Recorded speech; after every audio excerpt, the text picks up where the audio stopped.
Now, when the economy collapses, there are casualties, not just among ordinary citizens, even among politicians. And it looks like we have found the first one. President of France, Emmanuel Macron. He once compared himself to Jupiter. In Roman mythology, Jupiter is the king of gods. He's not bothered by petty politics or everyday squabbles. Jupiter rules like an all-powerful autocrat. Macron wanted to be something similar, a powerful president unaffected by politics. Well, that was the case in the first term, but the second term is not going to plan. Emmanuel Macron has been dragged down from Olympus. The French voters have humbled him. Let me show you how. France follows a semi-presidential system, which basically means there are two power centers in the country, the presidency and the parliament.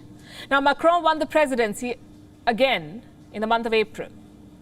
But to govern seamlessly, he needed the parliament as well. And those elections, the parliamentary elections, were held on Sunday. Let's look at the results. Macron's coalition won 245 seats out of a total of 577. The right-wing parties won 89 seats. The leftists won more than 150 seats. The majority mark is 289, which means Emmanuel Macron is short by 44 seats. He does not have a majority. And this happens very rarely in French politics.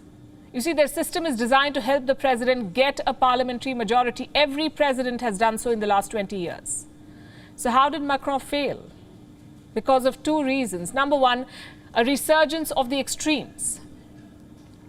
Back in 2017, Macron was the fresh-faced centrist. He attracted votes from both sides of the political spectrum.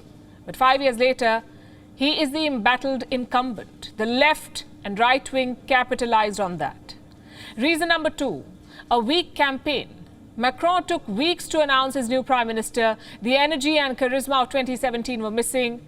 There were no big ticket speeches, no smiling posters and advertisements. Some experts even say he knew his coalition would lose. Well, if he did, kudos for the political acumen. But Macron cannot stew in the moment. He needs to find a way to keep the government running. His Prime Minister, Elizabeth Borne, is already charting the plans. As a central force in this new assembly, we have to take charge of a particular responsibility. From tomorrow, we will work towards forming a majority of action. There will be no alternative to this reunification to guarantee the stability of our country and to drive the necessary reforms. Et conduire les réformes nécessaires. So what are the options? A, Macron can form a ruling coalition, or B, he can lead a minority government. The second one, a minority government, would be a nightmare. He would need to build consensus on each and every legislation. It's basically a permanent deadlock. The first option is more viable, building a coalition. He could try to build a ruling coalition. He needs 44 seats for a majority. The question is, where will those seats come from? The extreme left and right parties have ruled out supporting him. Both sides are basking in Macron's defeat, which leaves one option. The Republicans. Well, they too are right-wing, but they're not as extreme. So arithmetically, the Republicans fit the bill.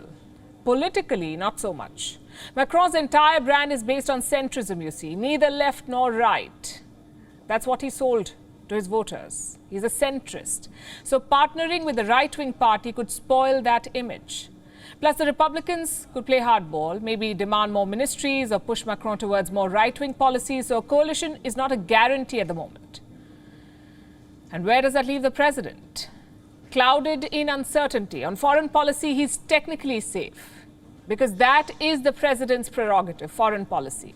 But on domestic policy, it is a nightmare. Macron needs the parliament for every major reform, to raise the age of retirement, to tweak social security benefits, to cut taxes, to implement carbon neutrality. And these were all Macron's big promises after re-election.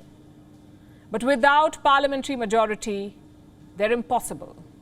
And this deadlock will indirectly affect his external ambitions. Because the French president dreams of greater European integration, of a European army, of a common European foreign policy. He was free to chase that dream in his first term. Why? Because his domestic flank was covered. But this time it's different. Chances are he will spend more time negotiating and less time actually governing, unless He opts for the nuclear option. You see, as president, Macron can dissolve parliament. He can call for new elections. But such a move would be a 50-50 call. For starters, the people are already fed up. Voter turnout in this election was just 46%, which means more than half the voters could not be bothered. If there is another election, more people could abstain. So Macron could end up winning even fewer seats. Depends on how the people see things. Will they blame the president for the deadlock or the smaller parties in parliament? Well, right now, the president seems like the easy target. His plans for dominance have been firmly dashed. At best, he can hope for damage control. As for his grand European plans, it looks like they will have to be put on hold. WION is now available in your country. Download the app now and get all the news on the move.